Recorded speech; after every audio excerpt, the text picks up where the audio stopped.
ছাব্বিশের ভোটের আগে ফের পৃথক উত্তরবঙ্গের সওয়াল। মুখ্যমন্ত্রীর উত্তরবঙ্গ সফরের মধ্যেই বিজেপি বিধায়কের বিভাজন সওয়াল। আলাদা রাজ্য হোক উত্তরবঙ্গ, এটা অনেকেই চায়, এটা বাস্তব। পৃথক উত্তরবঙ্গের বিতর্ক উস্কে এবার সরব আরেক বিজেপি বিধায়ক।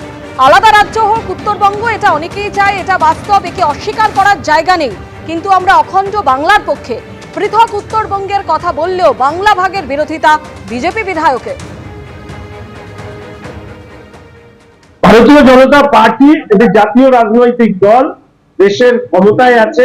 আমি সেই দলের প্রতিনিধিত্বকারী, বিধানসভার চিফ হুইপ। বিধানসভায় আমরা সর্বদলীয়ভাবে অখণ্ড বাংলায় আমরা প্রস্তাব গ্রহণ করেছি মাননীয় মুখ্যমন্ত্রী এবং আমাদের বিরোধী দলনেতা সম্মানীয় শুভেন্দু অধিকারী মহাশয়ের উপস্থিতিতে। কিন্তু এর পরেও আমি এটা জানি, উত্তরবঙ্গের একাংশের মানুষ, অনেক মানুষ, তারা সরাসরি উত্তরবঙ্গের অবহেলা নিয়ে বলতে গিয়ে আমার কাছে অনেকে এসে বলে, কিন্তু আমি একজন দলীয় কর্মী, ফলে দলীয় কর্মী হিসাবে আমি তো এই কথা তুলে ধরতে পারবো না। মানুষ বলে, মানুষের কথা শুনি। উত্তরবঙ্গ আলাদা রাজ্য হোক, এই কথা উত্তরবঙ্গের মানুষ অনেকে বলেন, এই কথা বাস্তব সত্য, এই কথা অস্বীকার করার কোনো জায়গা নেই। শঙ্কর ঘোষের এই মন্তব্যকে কটাক্ষ করেছেন শিলিগুড়ির মেয়র গৌতম দেব। নির্বাচিত জনপ্রতিনিধি শুধু না, বিজেপি বিরোধী দলের উনি চিফ হুইপ, ওনার একটা দায়িত্ব সচেতনতা পরিচয় দেওয়া উচিত।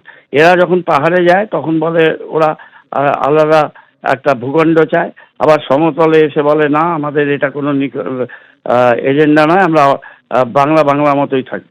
আমাদের জীবনের এক রক্তবিন্দু অবশিষ্ট থাকতে বাংলার ভূখণ্ডের, বাংলার মানচিত্রের 1 ইঞ্চি পরিবর্তন কোনো প্রশ্ন নেই। এরা একটা স্টেবল রাজ্যকে অশান্ত করার জন্য তাদের যে একটা গোপন এজেন্ডা, সেই এজেন্ডাটাকে এরা সামনে নিয়ে আসে।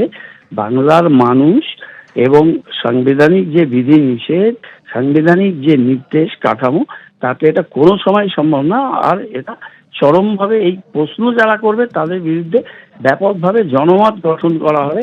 আজ ডাবগ্রাম ফুলবাড়িতে প্রশাসনিক সভায় মুখ্যমন্ত্রী মমতা বন্দ্যোপাধ্যায় বলেন, উত্তরবঙ্গে অনেক উন্নয়ন হয়েছে, উত্তরবঙ্গে আগে কখনো উন্নয়ন হয়নি, আমরা কথা দিলে কথা রাখি।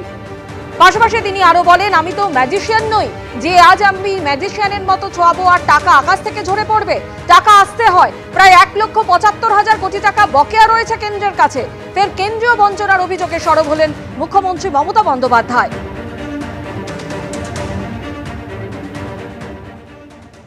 আমরা আস্তে আস্তে সব সময় মতো করে দেব।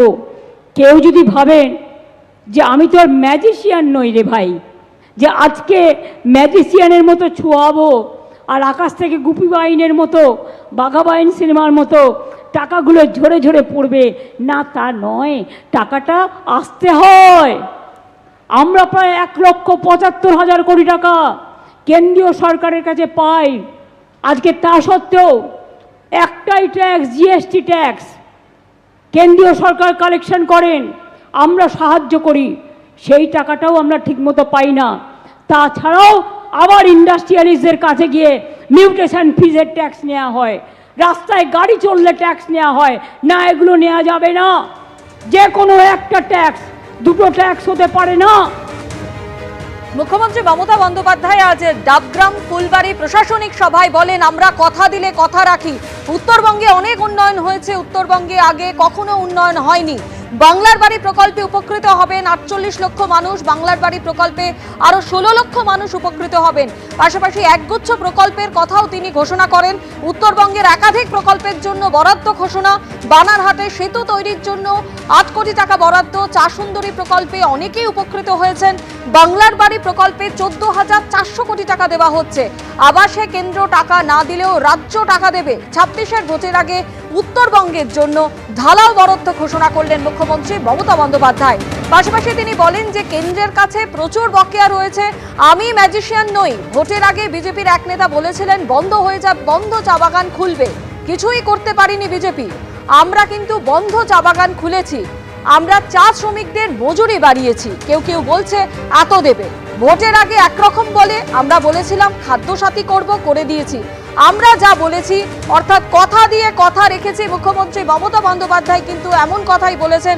পাশাপাশি তিনি আরো বলেছেন, কেন্দ্রীয় বঞ্চনার অভিযোগ করেছেন। কেন্দ্রের কাছে যে টাকা বরাদ্দ রয়েছে সেই টাকা কেন্দ্র কিন্তু এখনো রাজ্যকে দেয়নি। কেন্দ্রের কাছে প্রচুর বকেয়া রয়েছে, সে কারণে কিন্তু অনেক প্রকল্প, কেন্দ্রীয় প্রকল্প যেমন আটকে রয়েছে। এবং পাশাপাশি তিনি বলেন যে তিনি তো ম্যাজিশিয়ান নন, যে আজ তিনি ম্যাজিশিয়ানের মতো ছোঁয়াবেন আর টাকা আকাশ থেকে ঝরে পড়বে।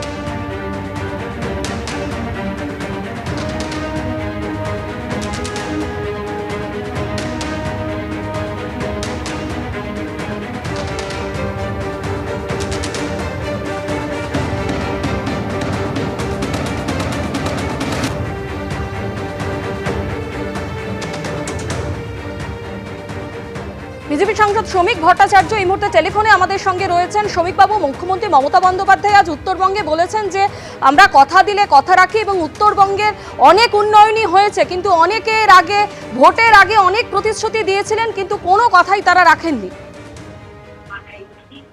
দেখুন, 2021 সালের বিধানসভা নির্বাচনের আগে হয়তো বিজেপির পক্ষ থেকে আমরা কিছু প্রতিশ্রুতি দিয়েছিলাম, কিন্তু মানুষ আমাদের পশ্চিমবঙ্গ রাজ্য সরকার পরিচালনা করবার দায়িত্ব দেয়নি, আমাদের বিরোধী দলের আসনে বসিয়েছে। মুখ্যমন্ত্রী উত্তরকন্যা তৈরি করেছিলেন, মানুষকে বলেছিলেন যে আর কাউকে কষ্ট করে কলকাতায় যেতে হবে না, উত্তরবঙ্গে নিয়ম করে মন্ত্রী এবং সচিবরা বসবেন। পরিস্থিতি কি প্রত্যেকের জানা। উত্তরবঙ্গের জন্য বাজেটারি অ্যালোকেশন কত? যা টাকা বরাদ্দ হয় রাজ্য সরকারের বাজেটে তাদের জল গরম করা যায় না। সর্বাধিক বরাদ্দ টাকা একবার খরচা হয়েছিল 41%, বাদ বাকি প্রতি বছরে খরচা হয় বরাদ্দ টাকার 21 থেকে 24%। বাদ বাকি টাকাটা ওখান থেকে অন্য জায়গায় সাইফন অফ করে নিয়ে যাওয়া হয়। এটা হচ্ছে উত্তরবঙ্গের বর্তমান পরিস্থিতি। উত্তরবঙ্গে তৃণমূল প্রকৃতির বিরুদ্ধে যুদ্ধ ঘোষণা করেছে, নদী থেকে বোল্ডার তুলছে, জঙ্গলের কাঠ কাটছে, বিভিন্ন বিলুপ্তপ্রায় প্রজাতির যে উদ্ভিদ আছে সেগুলোকে সেখান থেকে লোপাট করছে এবং সামগ্রিকভাবে উত্তরবঙ্গে বিভাজনের রাজনীতি, সংঘর্ষের রাজনীতি, দখলদারির রাজনীতিকে প্রতিষ্ঠিত করেছে। মানুষের দৃশ্যমানতায় সবকিছু আছে, আর তৃণমূলের বিদায় আসন্ন। এ ধরনের বিবৃতি, এ ধরনের বক্তৃতার আর কোনো গ্রহণযোগ্যতা, কোনো প্রতিষ্ঠা উত্তরবঙ্গের মানুষের মনে নেই।